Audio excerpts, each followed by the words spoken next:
میت کی طرف سے الگ سے جو قربانی کرنا یہ کسی صحیح حدیث سے ثابت نہیں، اور جمہور علماء اس کی اجازت نہیں دیتے۔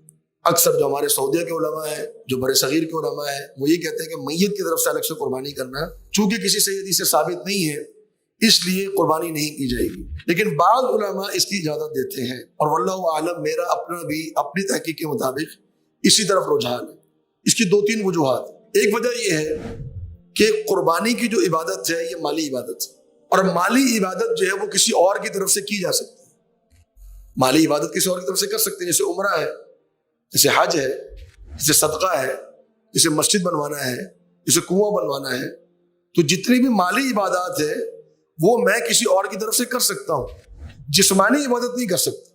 میں کسی اور کی طرف سے نماز نہیں پڑھ سکتا، میں کسی اور کی طرف سے وہ جس کو ہم کہتے ہیں کہ قرآن کی تلاوت، جو ہمارے یہاں سارے ثواب کا تصور بنا ہوا ہے، قرآن کی تلاوت کرنا، اس کو علماء نے جائز نہیں قرار دیا کیونکہ یہ جسمانی عبادت ہے۔ تو کوئی بھی جسمانی عبادت ہو وہ میں کسی اور کی طرف سے نہیں کر سکتا۔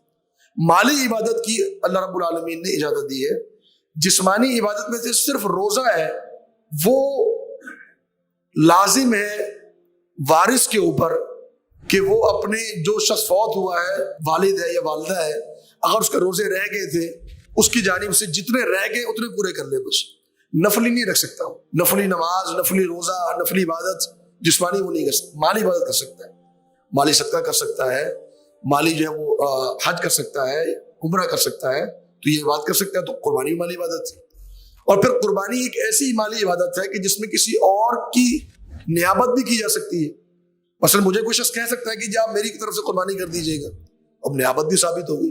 تو جب مالی عبادت ہے اور نیابت بھی ہے، اور بعض علماء، اکثر علماء کیا ہے، یہ ہے بھی سنت، واجب بھی نہیں ہے، ٹھیک ہے نا، تو ہے بھی سنت۔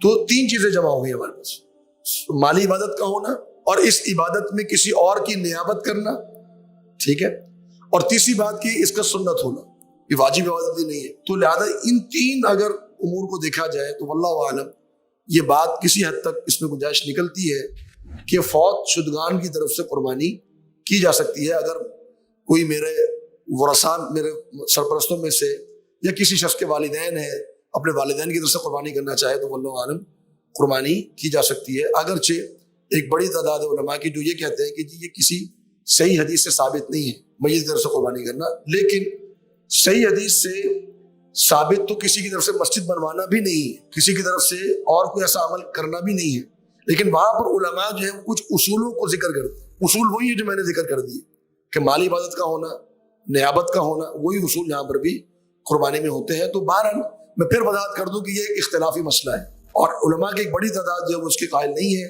کوئی شخص اگر کرنا چاہے تو میری نزدیک اس کے لیے اجازت موجود ہے۔